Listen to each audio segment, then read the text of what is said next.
काय झालं बाई? गेल्या वर्षी 112 झालं की मंडप हाय का नाही? एकदम भारी आहे बघा.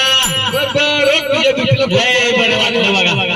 आज पाऊस उघडला म्हणजे लयच झाक काम झालं बाई. काय सांगू, पंढरीला गेलोय. कुठं घालतोस माई?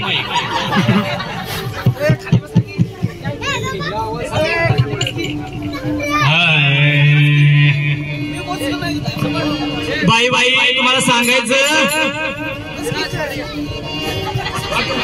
अगं अजय सर तिकडे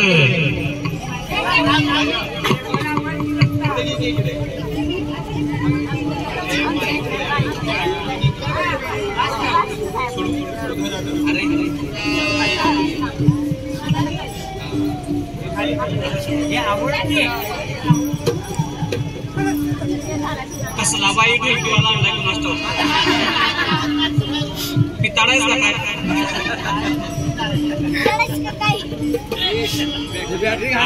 आता कसं झालं बघा.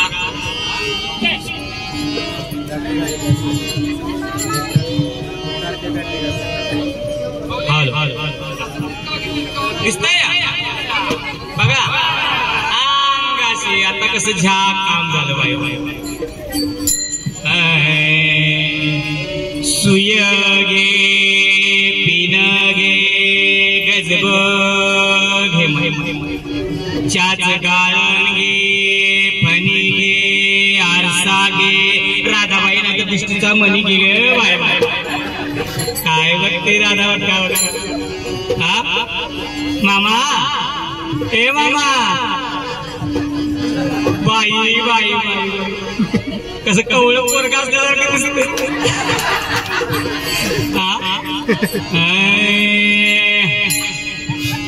सुय गे पिन गे गजब घे चाच गाळण घे फणी घे दृष्टीचा मनी घे नाहीतर अण्णा दाबून घे बाबा.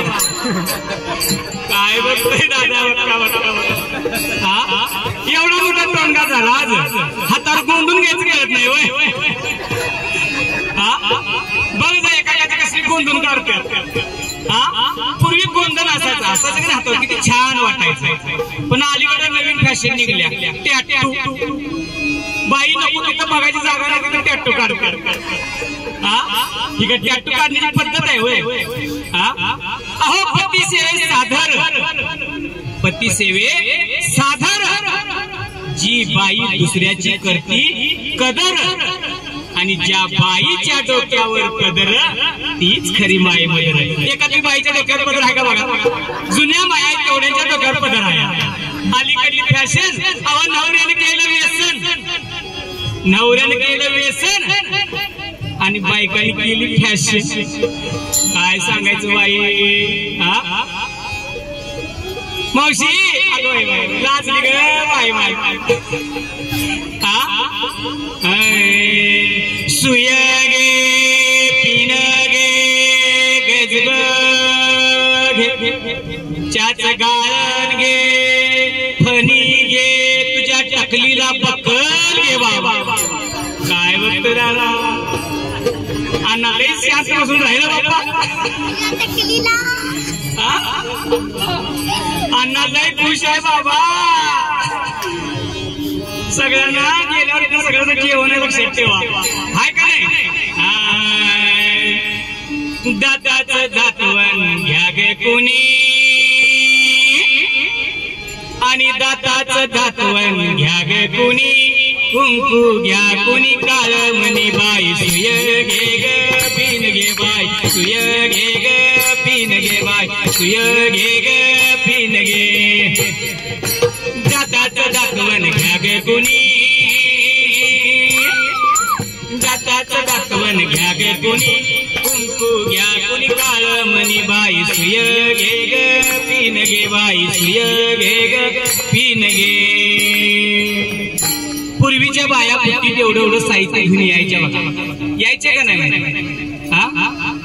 अलीकडे तुम्हाला सांगू ते सगळं विसरून गेलेत बघा लोक.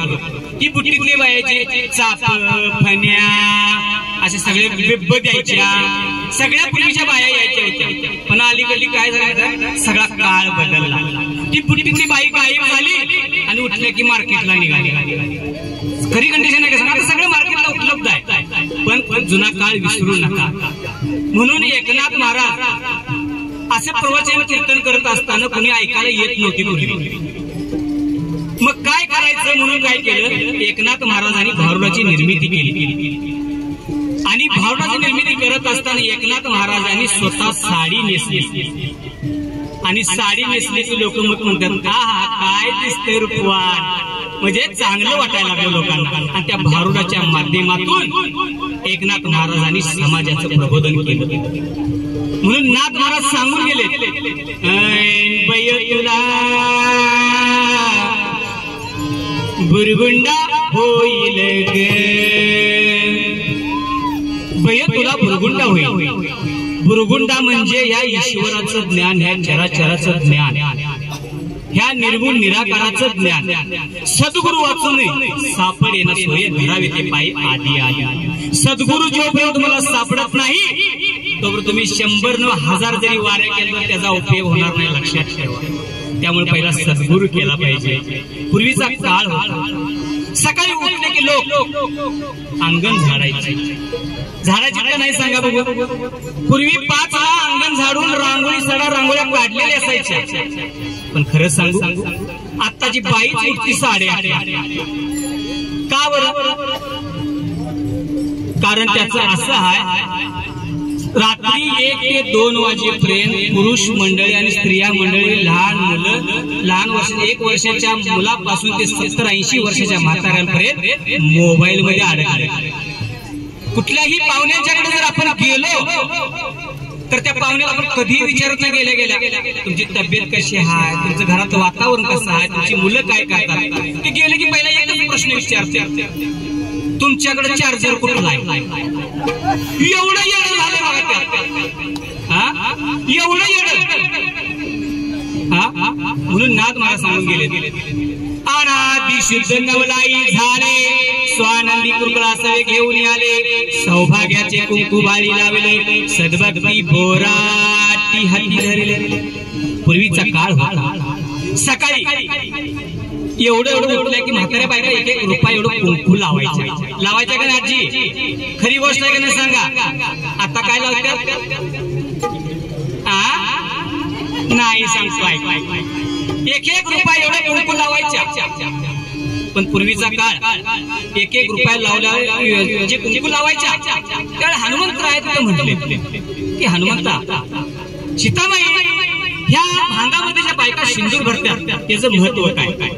तर हनुमंतराय म्हणले, सीतामाई सांगितलं की हे हनुमंता, ज्या बाईच्या कपाळावरती कुंकू मोठा असतं, ज्या बाईच्या भांगामध्ये सिंदूर मोठं असतं, तिच्या मालकाचं आयुष्य वाढत असतं. तर हनुमंतराया म्हणजे एवढ्याशा कुंकवानं आणि एवढ्याशा सिंदुरानं जर मालकाचं आयुष्य वाढत असेल तर प्रभू रामचंद्रासाठी साऱ्या अंगाला सिंदूर घेऊन लाल होत.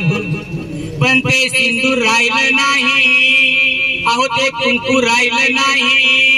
अहो कुंकूवाल्या गेल्या आणि टिकलीवाल्या आल्या आणि बाथरूम मधल्या भिंती साऱ्या सुवासनी झाल्या. कार टिकली की लाव आरशाला, का टिकली की लाव फरशीला, कप्पाला टिकली बघायला नाही, पण त्या भिंतीला आणि आरशाला टिकल्या बघायला नाही. खरं सांगू, मी आणि माझी मैत्रिणी एकदा बाजारला जातो आणि माझ्या मैत्रिणीनं टिकली लावली. वरनं उन्हाचा कडाका, त्या उन्हाच्या कडाक्यानं माझ्या मैत्रिणीची टिकली गळून पडली. आता निघाली बिनबोर्डाची गाडी, ना विचारणार नाही ना पाचारणार नाही. म्हणून संस्कृती अनुसार प्रत्येक स्त्रियांनी कुंकुमाचा वापर केला पाहिजे, लक्षात घ्या. म्हणून नाथ महाराज सांगून गेले, माझं उदास मनसी काही नाही रे नरा तुझ. माझ उदास मनसी काही नाही रे नरा तुझ, जिथल्या तिथं जासी टाकुनी शरीर सुद्धा हे नाही. अरे तुम्ही माझं म्हणत बसलासा का नाही? आता एवढ्या लांब 15-20 8-10 दिवस झालं वारीला आलाय, 17 दिवसात 10 वेळा काय म्हशीला शान काढलंस का नाही? धार देती का नाही? वैरण आणलीस का नाही? अरे बाबांनो, तुम्ही मेला तरी तुमचं मागं पडत नाही, लक्षात ठेवा. करणारा जो पांडुरंगा त्याचा विश्वास ठेवून तुम्ही वारी चालू करा. वारीत लोक विचार करत बसतायचा. अरे जे काम करायला तेच काम करा. आणि एवढंच आपण जेवढी उभारलेली जेवढी ह्या वारीच्या एरियामध्ये आहेत तेवढे कितीतरी हजारो पुण्य केलाय, हजारो जन्म पुण्य केलाय, तेव्हा तुम्ही ह्या वारीला हे लक्षात ठेवा. 184 जीव येण्यानंतर मिळणारा मनुष्य देह हा एकटा आहे आणि शेवटचा जन्म आहे. आपण म्हणतो वटपौर्णिमेला जाऊन नवऱ्याला 7 येड मारतात, काही उपयोग नाही. 7 जन्म नाही, माणसाचा जन्म हे एकच आहे, लक्षात ठेवा. तू म्हणशील बायका एवढी माणसं आता गुंतून राहिल्या माझं म्हणून. अहो तुम्हाला सांगतो, 1 कोटीचा बंगला बांधला, 10 लाखाचं बाथरूम बांधलं, कितीही एसी मध्ये आंघोळ जरी केली तर शेवटची आंघोळ कुठे करायची? आपल्याला दारात करायची. हाय का नाही? मग तुमच्या ते एसी बाथरूमचा ह्याचा काय उपयोग आहे? आपली अंतिम सत्य कुठं आहे? तू म्हणशील बायका पोर हे तुझ्या मागचे खरे चोर. तू म्हणशील बायका पोर हे तुझ्या मागचे चोर, आणि तू मेल्यावर तुझं घर गावाच्या बाहेर 3 पत्र्याचं सरकारी अनुदानातून बांधलेलं पत्र्याचं शेड हे आपलं अंतिम घर आहे, लक्षात ठेवा. अरे विचार करा. अलीकडल्या सुनानं सांगतो, मी कथा सांगतो, की काय झाली असेल तर मला माफ करा, मी पहिल्यांदाच सांगतोय. एक छानसं कुटुंब होतं. किती एक छान आई मुलगा दोघांचं कुटुंब होतं. शेती होती, मुलाचं संगोपन आईनं अतिशय चांगल्या पद्धतीने केलं. वाटलं आता म्हातारपणात मला काय होत नाही म्हणून त्या मुलाचं लग्न लावून दिलं. 8-10 दिवस 15 दिवस अतिशय सुंदर संसार केला. मग ती काय करायची? आई आता सुनबाई लागली, सुरू झालं. अहो तुम्ही दिवसभर काम करतायसा, संध्याकाळी आईचं बापाचं तुम्ही आईचं सगळं पाय चोळतायसा, हे का बरं वाटत नाही आपल्याला? एक काम करा, आईला एवढी घरातून बाहेर काढा. म्हणलं अगं असं तिने मला जन्म दिलाय, मग मी कसं बाहेर काढू सांग? ते काय मला सांगायचं नाही. जर तुम्ही असं करत नसाल तर जाते माहिती. मग बरोबर बघ तुम्ही काय म्हणाल. मग ती आईला विचारत, आई आता आपल्या रानात शेत लय चांगलं आलंय की नाही, राखण्याला बी कोण नाही, तेव्हा तिथं मी छप्पार मारून देतो, तिथं राहा. म्हणलं ठीक आहे बाबा. तिनं ओळखलं की बाबा हे सुरुबाईचं कारस्थान सुरू झाले. म्हणलं ठीक आहे बाबा, जातो. मग ही शेतात शेतात गेल्यावर काय होतं, नवऱ्याचं नेहमी दिवसभर काम करायचं, संध्याकाळी तिला भाकरी डबा देऊन जायचा, सारखं सुरूच असतं. तोवर नवरा काय म्हणतो, बायको काय म्हणते, अहो तुम्ही दिवसभर काम करतायसा आणि कशाला एकदा असं तुम्ही ते 17 वेळा खालवर करून डबं देतायसा? एकदा तुम्हाला सांगतो तसं करा. आता कशी बी झाली ती म्हातारी आपल्या काहीच कामाची नाही. तिला काय करा, रात्रीचं जावा आणि ती झोपडी पिटवून द्या. सुनबाईचं कारस्थान. अगं पण माझी आई जन्मदाती, मी तिला कसं जाळू? ते काय सांगायचं नाही. जर तुमच्या आईला जाळला असला तर बरं, नाहीतर मी तुम्हाला तुमच्या संग संसार करणार आहे, मी माझ्या माहेरी जाते. तो बायकोचं ऐकून रॉकेल घेऊन झोपडी पिटवायला जातो आणि नेमाप्रमाणे रात्रीचा खंदील लावलेला असतो. आणि रात्रीला काय होतं, जनावर शेतात आली म्हणून ती म्हातारी कडी लावली, खंदील घेऊन शेताकडे जातात. नवरा म्हणजे मुलगा येतो, ते रॉकेल घेऊन पेटवतो, झोपडी पेटवतो. झोपडी पेटल्यानंतर बराच वेळ राग संपूर्ण संपेपर्यंत तिथंच थांबतो आणि घरी येतो. अगं ऐकलंस का, माझ्या आईला मी जाळून आलो, आता तुला कशाची सुद्धा अडचण नाही ना मला सुद्धा कशाची अडचण नाही. आता काय करायचं बघतो तर ती म्हातारी तिथे दौडून बघत असते की हे माझ्या मुलाचं कारस्थान आहे, पण माझा मुलगा हे कधीच करणार नाही स्वतःहून, हिला शिकवणारा कोणीतरी आहे म्हणून ते केलं असेल, असू दे म्हणजे. आणि काय झालं आता म्हणजे असं जाऊ घराकडं तर काय होते, कोणतरी येते बघते ती झाडावर चढते, तिकडे कोणतरी 5-6 जण येत असतात आणि ती झाडावर चढते. झाडावर चढल्यावर काय ते माहितीये, ते चोर असतात आणि ते चोर असे सगळे एकमेकाला वाटून दागिने घेत असतात सगळे, हे तुझं हे तुझं हे तुझं. आणि वरून आजी म्हणते मग माझा वाटा कुठं आहे, आजी म्हणते माझा वाटा कुठं आहे वरून. त्यांना काय वाटलं भूत आहे म्हणून सगळंच दागिने टाकतात आणि त्याला टाळून जातात. मग दागिने उतरती खाली, दागिने घेतली, सकाळी जाते घराकडे जाते, मग ती बघितलं ती भूत भूत भूत म्हणून सगळे दंगा करतात. मग ते पोरगं म्हणते आई अगं तू कशी आलीस, अरे बाबा मी स्वर्गातनं परत आलोय. सुनबाई म्हणते सासूबाई तुम्ही कसं काय परत आला सा, अहो अगं बाई सुनबाई मी स्वर्गात गेलतो, माझा नवरा भेटला मला, ह्याच्या बापानं मला होऊन दागिना करून ठेवलेलं की आता पोतं करून घेऊन आलोय. काय सांगता सा, होय बाई आणि तुझी आई पण भेटलेली. मग आई काय म्हणली, काय नाही माझ्या सुनेला 4 दिवस लावून दे.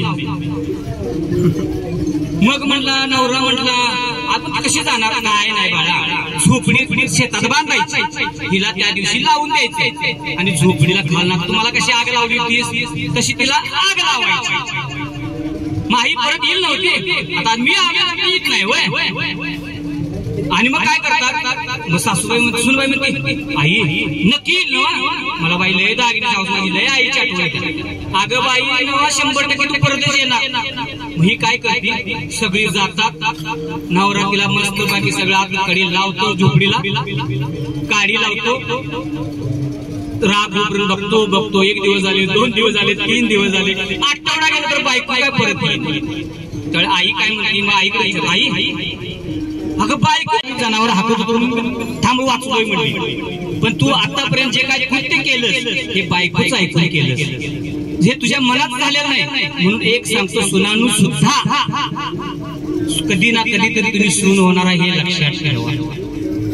प्रत्येकावर वेळ येत असते, म्हणून त्या काळामध्ये महाराजांनी अतिशय चांगल्या पद्धतीने भारुडं लिहून. आज खरं सांगू आजची परिस्थिती बघितली तर आज आई वडिलांना स्वतःच्या मुलांची प्रेतांना खांदा द्यावा लागत आहे व्यसनासाठी. लक्षात घ्या, एवढी व्यसनाच्या आहारी पोरं गेलेले आहेत. गांजा वांजा पिऊ नको रे, दारिद्र्य संसारा येईल केली, सेना म्हणे लावा हरी नामाचे व्यसन आठवावे गुण भगवंताचे. एवढं व्यसन लावा, एवढं व्यसन लावा, लावायचं असेल तर हरी नामाचं व्यसन लावा.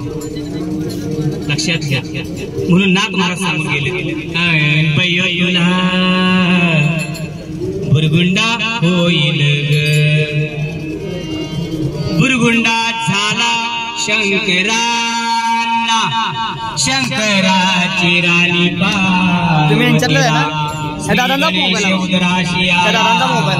सर्वप्रथम पूजिते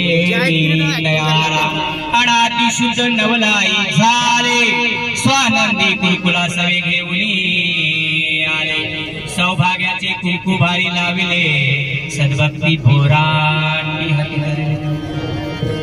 बघा जगद्गुरु तुकोबा राया आज जगाचे गुरु झाले, जगत गुरु झाले. ज्ञानेश्वरी माऊली जगाची माऊली झाली. पण तुम्हाला खरं सांगू अलीकडली पोरं वय 16 लागली काय म्हणतात, अहो 16 वरीस धोक्याचं, ओ 16 वरीस धोक्याचं, 16 वरीस धोक्याचं, ओ 16 वरीस धोक्याचं. मला सांगा 16 वर्ष धोक्याचं काही शिकण्याचं आहे. अवघ्या 16 वर्षी शंकराचार्यांनी शंकर भाषण केलं, अवघ्या 16 वर्षी स्वामी विवेकानंदांनी भारत भ्रमण केलं, अवघ्या 16 वर्षी ज्ञानेश्वरी माऊली जगाची माऊली झाली, अवघ्या 16 वर्षी छत्रपती शिवरायांनी स्वराज्याची स्थापना केली. मग मला सांगा 16 वर्ष धोक्याचं काही शिकण्याचं आहे. 16 वर्षात जे शिकता येईल ते शिकलं पाहिजे, जे चांगलं साधता येईल ते साधलं पाहिजे, देशभक्ती केली पाहिजे, आई वडिलांची सेवा केली पाहिजे. पण आई वडील सुद्धा त्या लायकीचे पाहिजे. म्हणून शास्त्रकार सांगतात सुशील माता पुण्येन, पुत्र पुण्येन, बुद्धिवान धार्मिक मनुष्य पुण्येन, आत्मपुण्येन भगवान. आईच्या पुण्याने मुलगा सुशील बनतो, वडिलांच्या पुण्याने बुद्धिवान बनतो, कुळाच्या पुण्याने कर्तृत्ववान बनतो आणि स्वतःच्या पुण्याने बनतो. म्हणून आई वडिलांचं पुण्य असं वाटतं तेव्हा मुलं पारमार्थिक निघतात. जर सकाळीच आई वडील जर पॉप संगीत डिस्को डान्स करत असतील तर पोरं का डान्स करणार नाही. पूर्वीचा खरोखर काळ चांगला होता. सकाळी उठले की लोक हरिपाठ म्हणायचे. प्रभाते मनी राम चिंतित जा, पुढे वैखरे राम आधी वदावा, जय जय रघुवीर समर्थ. पण अलीकडे लेकरं वेगळाच हरिपाठ म्हणतात. प्रभाते मनी चहा चिंतित जावा, पुढे खारी पाव मॅगी नूडल आधी आणावा. अहो चहा आणि पावा दिवस निघाले म्हटलं भगवंताचं नामस्मरण आणि कुठलं काय. खरं सांगू आपण ज्या ठिकाणी झोपतो ना त्या ठिकाणी एखादी भगवंताची प्रतिमा लावा. उठल्या उठल्या त्या प्रतिमेचे दर्शन घ्या. हॉर्सच्या खाली या, आईचं दर्शन घ्या, वडिलांचं दर्शन घ्या. आंघोळ करून तुळशीला पाणी वाहा, सूर्य नमस्कार करा आणि चांगल्या कामाला चांगली सुरुवात करा. हे चांगले संस्कार घ्यायला तरुण पिढी लागते आणि नको ते संस्कार घ्यायला तयार होते. अहो 24 तास 12 तास मोबाईलवर पोर आहेत. पिक्चरच्या थिएटरमध्ये गेले की 4 5 तास बसतात. हे 6 सेकंदाचे चांगले संस्कार घ्यायला तरुण पिढी लागते. तर आता हे संस्कार झाले पाहिजे ते कोणावर झाले पाहिजे? 6-7 वर्षांच्या मुलांवर झाले पाहिजे. तेव्हा ते पुढे व्यवस्थित होऊ शकतो. 80 वर्षाच्या म्हाताऱ्यावर असून उपयोग नाही बरं का. अशी कधी गोष्ट घडली का? आपण एखाद्या रस्त्याच्या कडून एखाद्या लेकरून निघालं, आपण त्याची किती जरी घाण शेमरान जरी झालं तर आपण गोड गोड पप्पी घेतो. बाया इकडे ये रे. पण अशी कधी गोष्ट घडली काय? असला म्हातारा रस्त्याच्या कडून निघालाय म्हणतो का आजोबा इकडे एक पप्पी द्या? नाही नाही. कारण हे लहान मुलांच्यावर संस्कार झाले पाहिजे. म्हणून ना तुम्हाला सांगून गेले बैयो तुला बुरगुंडा होईल. बुरगुंडा खरं तर आपण आज खरंच भाग्यवान आहोत की आज मला इथं भारूड करण्याची संधी दिली. खरं तर मी अक्षरशः मला आज इतका ताप अंगात आहे तरी पण मला माऊलीने मला सांगितले की आज करायलाच लागणार, त्यामुळे केलेलं आहे. चूक भूल झाली असेल तरी पण मला माफ करा. पण एक कळकळीची विनंती आहे, कितीतरी भाग्यवान आहोत की आपण ज्ञानेश्वरी माऊलींच्या चरणास्पर्शाने पावन झालेल्या नगरीत आपण आहोत. प्रत्येकावर चांगले संस्कार व्हावे, चांगल्या विचाराने चालावं. वारी वारी देवाच्या द्वारी उभा क्षणभरी तेने मुक्ती चारी साधी येल्या. आपण हरिपाठ म्हणतो. देवाचं द्वार म्हणजे मंदिर नव्हे हे लक्षात ठेवा. ना मंदिर दिसले की आपण नमस्कार करतो. देवाचं द्वार म्हणजे ज्या ठिकाणी तुम्ही स्तब्ध उभारता हे परमेश्वराचं हे विश्वरूप हे देवाचं द्वार आहे. जिथं तुम्ही नामस्मरण चालू करशीला तिथे ह्या भगवंताचं नाम आहे. लक्षात ठेवा. अहो एवढाच जन्म आहे. तुम्ही 100 जन्म मागले तुमच्या काही उपयोग होणार नाही. ह्या जन्मात जेवढं तुम्ही नामस्मरण करशीला तेवढा तुमचा मोक्ष आहे. लक्षात ठेवा. आणि या कलियुगामध्ये जप तप किंवा विधी कर्मकांड ह्याच्यावर तुमचे मोक्ष प्राप्त होणार नाही. एकमेव फक्त नामस्मरण या कलियुगामध्ये तुम्हाला तारू शकतं. देवाच्या द्वारे उभा क्षणभरी त्यांनी मुक्ती चारी साधी येला आहोत. तुम्हाला 1 सेकंदामध्ये 4 मुक्त्या प्राप्त होतात. समीपता सर्वपता सायुजता सलोपता ह्या 4 मुक्त्या तुम्हाला प्राप्त होतात. तुझं आहे तुझं पाशी तरी जागा चुकलाशी. सर्व काही तुमच्यापाशी आहे पण तुम्हाला त्याचं अस्तित्व समजलेलं नाही. त्या वारीच्या माध्यमातून अनेक लोक तयार व्हावी या वारीला येण्यासाठी. वाईट मार्गापासून लांब राहावी मुलं. आणि आता तुम्हाला सांगतो तरुण पोराने आयाने पण तुम्हाला एक लक्षात ठेवा. पोरगा जर एखादा गुन्हा करत असेल तर तुम्ही त्याला पाठीशी धरू नका. एखादं जर पोरग दारू पिऊन आलं, बाप जर कावलं तर काय म्हणतात काय पिल्या असेल पोरांच्या संगतीनं, तसं करू देऊ नका. बाप हा बापच असतो. लक्षात ठेवा. जेवढा तुमचा अधिकार आहे तेवढा ही बापाचा त्या मुलावर अधिकार. आणि कुठल्याही बापाला वाटत नाही की माझ्या मुलाचं वाटोळ व्हावं.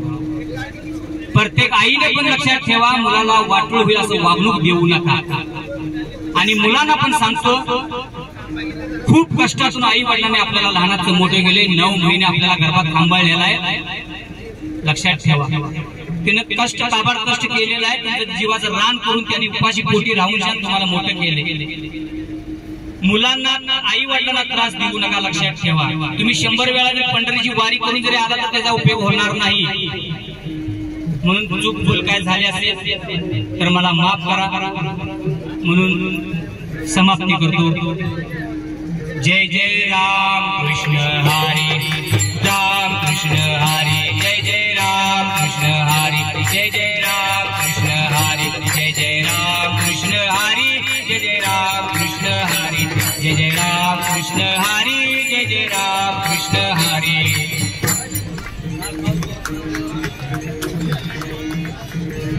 2 मिनिटं फक्त महाराजांची ओळख करून देतो.